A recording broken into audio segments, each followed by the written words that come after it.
What's Next, le podcast de l'énergie management by Adviseo.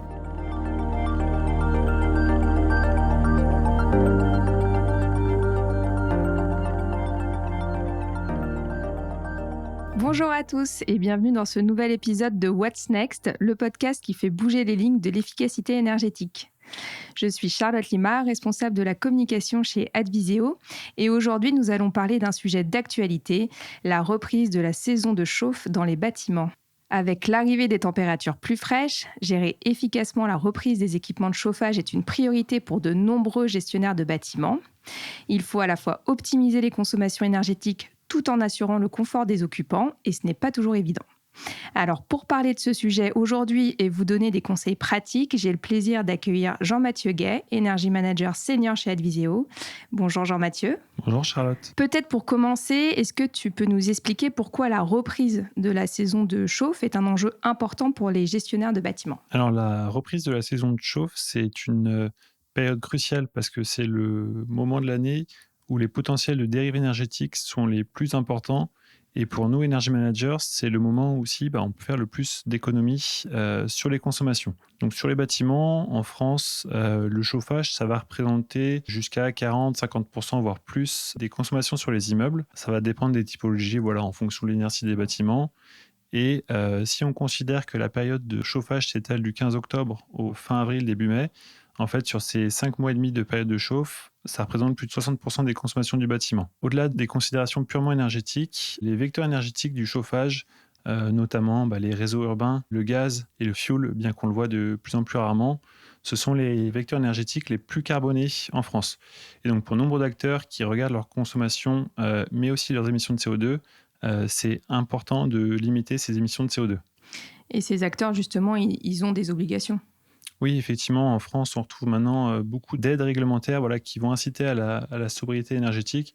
Alors, sans faire une liste exhaustive, on va retrouver notamment le décret tertiaire qui impose des objectifs de consommation et de baisse de consommation à horizon 2030 et plus. Et on est persuadé chez Adviseo que c'est une grande partie du chemin peut être fait sans faire de travaux, mais juste en venant optimiser les consommations, les réglages du site. On va avoir aussi le plan de sobriété qui est édité par le gouvernement, avec notamment en fer de lance les 19 degrés de consigne en ambiance dans les locaux. Et après, on va retrouver des textes notamment comme le décret BAX, qui vont permettre de mieux piloter les actifs. À cette période, quels sont les principaux défis que rencontrent les gestionnaires lorsqu'ils préparent leurs installations pour justement redémarrer les systèmes de chauffage ?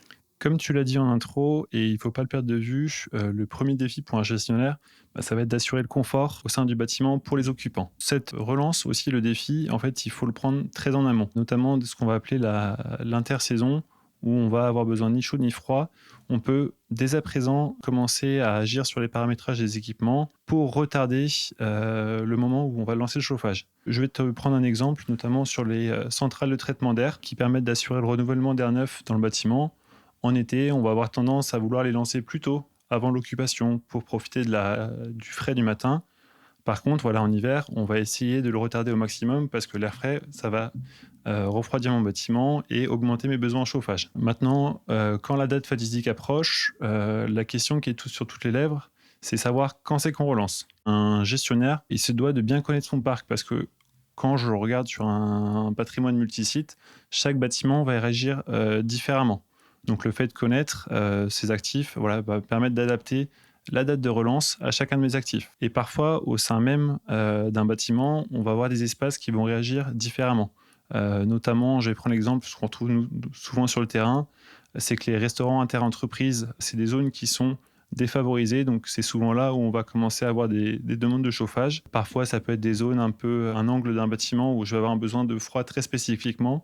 L'idée, avant de relancer le chauffage sur tout l'immeuble, c'est d'essayer de trouver des solutions alternatives à une relance globale. Ça peut être en fonction des équipements sur le site, relancer uniquement un départ, modifier les consignes uniquement sur une zone du bâtiment pour retarder la relance globale sur l'ensemble du site. Une autre difficulté, c'est justement pour faire tout ça, peut-être la main-d'œuvre nécessaire à cette relance. Effectivement, parce que sur les sites où je n'ai pas de de mainteneur qui va être posté sur site. L'ensemble des bâtiments, les dates sont relativement proches de relance. Donc, les disponibilités des mainteneurs qu'on va dire en itinérance, il faut le prévoir en amont parce qu'ils vont devoir intervenir sur beaucoup de sites. Donc, pour avoir son créneau, c'est vrai que ça se prévoit en avance. Et même avant de relancer, c'est vrai qu'on essaye au maximum d'avoir des opérations de maintenance préventives sur les installations qui ont été faites pour s'assurer un démarrage optimal. Quelles sont les actions concrètes que tu recommandes pour anticiper au mieux cette période? Est-ce que tu peux nous donner vraiment tes top conseils pour optimiser la relance? Alors, j'ai bien entendu des petits conseils à donner. Alors, même si ça paraît évident, il faut s'assurer que le froid soit arrêté pour éviter effectivement les destructions d'énergie où je vais chauffer le matin et potentiellement refroidir l'après-midi. Et ça, vous le voyez du coup sur le terrain? Oui, oui, on le voit sur le terrain, parfois pour des contraintes bâtimentaires où je vais retrouver des besoins process sur mon réseau confort qui m'empêchent d'arrêter le réseau de froid. Donc là, encore une fois, on va essayer de trouver des solutions alternatives, d'isoler effectivement le réseau où je vais avoir mon besoin process pour limiter la distribution du froid dans le bâtiment. Deuxième conseil, ça va être de suivre la météo. C'est l'outil qui est toujours disponible. Et je vais aller plus loin, c'est d'avoir une vision sur la météo à 15 jours. Pourquoi? Parce que parfois, on peut avoir des épiphénomènes. On va avoir une chute de température de quelques jours. Généralement, l'inertie des bâtiments permet de ne pas avoir besoin en fait, de relancer le chauffage. Et donc voilà, c'est vrai que cette vision à 15 jours nous permet d'anticiper et de se dire que on n'a pas besoin de relancer le chauffage sur les 15 prochains jours. Oui, une petite vague de froid qui dure 2-3 jours. Vous conseillez de ne pas rallumer le chauffage et d'attendre. Généralement, on conseille d'attendre parce que les chutes de température qu'on observe effectivement sur le terrain ne nous obligent pas à relancer le chauffage. Ensuite, autre conseil, ça va être de suivre les températures intérieures de mon site. Alors, en fonction de ce que je vais avoir de disponible en termes de données, c'est soit me référer aux équipes sur le terrain, sur le bâtiment, avec des prises de température ponctuelles pour m'assurer que je maintiens toujours mon 19 degrés. Si j'ai la chance d'avoir des IoT, donc des sondes de température, ça va être de les suivre de manière journalière, en fait, pour s'assurer que mon confort est toujours assuré. Un autre conseil, et c'est quelque chose qui est très vrai, en fait, les occupants, pour ne pas créer de frustration, c'est important de communiquer avec eux. Sur la démarche qu'on est en train de suivre, parce que quelqu'un qui va être au courant, en fait, va pouvoir se projeter avec nous dans l'exercice et accepter effectivement la démarche de repousser au maximum la relance du chauffage, toujours en assurant le confort optimal. Et enfin, très pratico-pratique, s'assurer que les réglages de mes équipements, programmes horaires, consignes, soient adaptés au moment où je vais relancer mon chauffage. Donc un besoin d'anticipation, on l'a bien compris.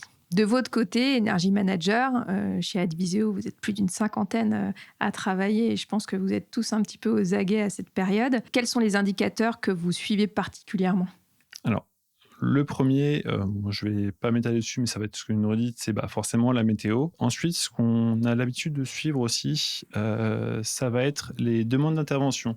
Donc les occupants, généralement, sur les actifs, peuvent faire des demandes d'intervention aux mainteneurs. Et sur cette période, on va être très attentif aux demandes d'intervention qui sont relatives au confort.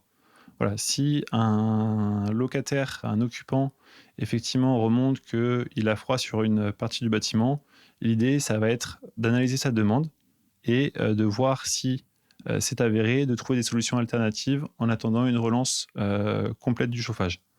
Maintenant, si cette demande est justifiée, effectivement, l'idée, c'est qu'on appuie sur le bouton de relance du chauffage. Un autre outil, ça va être les températures intérieures.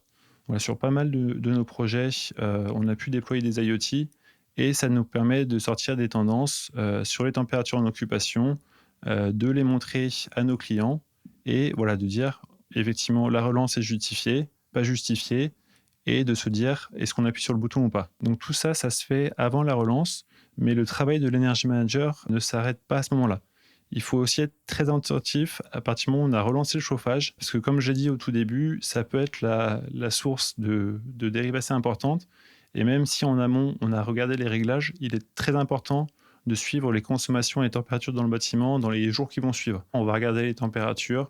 Est-ce que j'ai une température de chauffage qui est acceptable? Ce qui est généralement ce qu'on vise en fonction, en accord avec le client, on va être entre 19 et 21 degrés.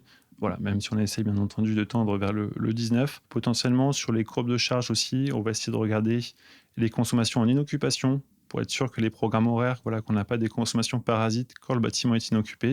Et donc ça, c'est au jour le jour. Et aussi, donc à, on va dire, une échelle moyen terme, après la relance du chauffage, ça va être de suivre les consommations pour voir effectivement si j'arrive à identifier une dérive de consommation.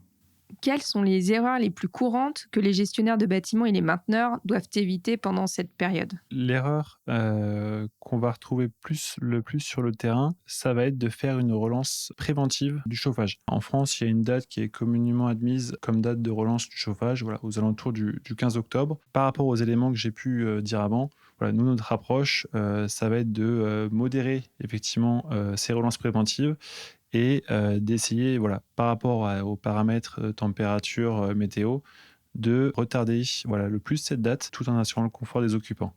Autre erreur voilà, qu'on va retrouver, c'est à réception de la première demande d'un occupant voilà, sur une plainte qui peut être relative au confort, c'est de relancer le chauffage tout de suite. Nous, ce qu'on préconise, c'est de prendre le temps d'analyser cette demande, de voir si elle est justifiée. Alors, si elle est justifiée, effectivement, et qu'on voit qu'on a des problématiques de confort, c'est de relancer le chauffage. Mais l'idée, c'est voilà, de prendre le temps de l'analyser, et éventuellement, comme je disais avant, de trouver des solutions alternatives avant de relancer globalement le chauffage. Et c'est dans ce cadre-là, la sensibilisation des occupants, on en parle beaucoup, mais ça peut être un plus d'avoir des occupants qui sont sensibilisés à ces questions et du coup qui comprennent les enjeux aussi de retarder un peu le...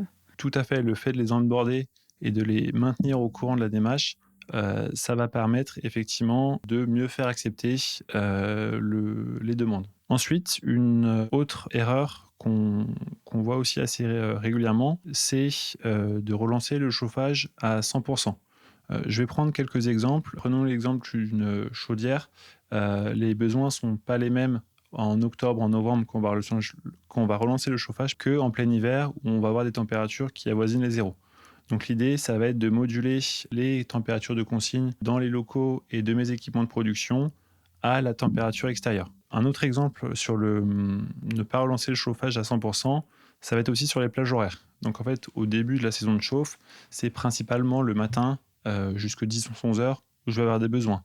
Donc potentiellement, nous, ce qu'on va préconiser, plutôt que d'une relance sur toute la journée, c'est uniquement en matinée et après je coupe mon chauffage. Une autre erreur aussi, après avoir relancé le chauffage, c'est de ne pas suivre mes consommations. Voilà, si j'attends les factures qui parfois peuvent me mettre 2 mois à arriver, en fait j'aurais perdu 2 mois de mauvais paramétrage, pilotage de mes installations. Donc c'est important, voilà, dès la relance du chauffage, s'assurer que mon bâtiment est bien réglé, paramétré. Enfin, dernière erreur, c'est de croire qu'une fois que j'ai relancé le chauffage, c'est de manière définitive. Toujours dans cette approche de retarder, je peux avoir effectivement des épisodes parfois de redoux après ma relance du chauffage. Et il ne faut pas hésiter, voilà, en fait, sur ces périodes-là, à recouper le chauffage. Et cette année, tu penses que la période d'allumage du chauffage, elle va être du coup à partir de mi-octobre ou tu penses qu'on va pouvoir décaler un petit peu vu les températures qui sont quand même plutôt douces encore? Alors, au regard de la météo des prochains jours, je parlerai surtout pour les Parisiens. On a effectivement une chute des températures sur la semaine prochaine. Donc, les bâtiments avec le moins d'inertie, on va partir effectivement sur une relance progressive à partir de la semaine prochaine. Et pour les bâtiments ayant une meilleure inertie, qui sait, peut-être on pourra maintenir un bâtiment sans chauffage jusqu'au début novembre. On croise les doigts. Super, merci Jean-Mathieu. Peut-être est-ce que tu as un petit mot de la fin, un dernier conseil à nous donner avant de conclure cet épisode? Ça va être avec la démocratisation de l'accès à des données toujours plus pertinentes, toujours plus fournies sur les consommations, sur le confort au sein de mon bâtiment avec des sondes de température. L'approche de la relance de la saison de chauffe doit être très scientifique. Elle se prépare bien en amont de la date effective de relance et doit faire intervenir l'ensemble des acteurs du bâtiment, donc le gestionnaire, le mainteneur et les occupants. Et donc, c'est dans cette démarche que va s'inscrire le rôle de l'energy manager, qu'il soit en interne ou en externe, un prestataire extérieur. En fait, son rôle, ça va être de traiter les données du bâtiment, de faire les analyses les plus pertinentes possibles pour donner des consignes aux autres acteurs sur des dates optimales de relance du chauffage dans les bâtiments. L'avantage de cette démarche scientifique, en fait, c'est qu'elle est reproductible. Elle ne se limite pas à la date au moment où on va relancer le chauffage, mais elle est aussi tout à fait applicable au moment où il va falloir le couper. Super, merci beaucoup. Voilà qui conclut notre épisode d'aujourd'hui sur la remise en marche des équipements de chaux dans les bâtiments. Un grand merci à toi, Jean-Mathieu, pour ton expertise et tes conseils. Si cet épisode vous a intéressé, n'hésitez pas à le partager à votre réseau et à très bientôt pour un nouvel épisode de What's Next.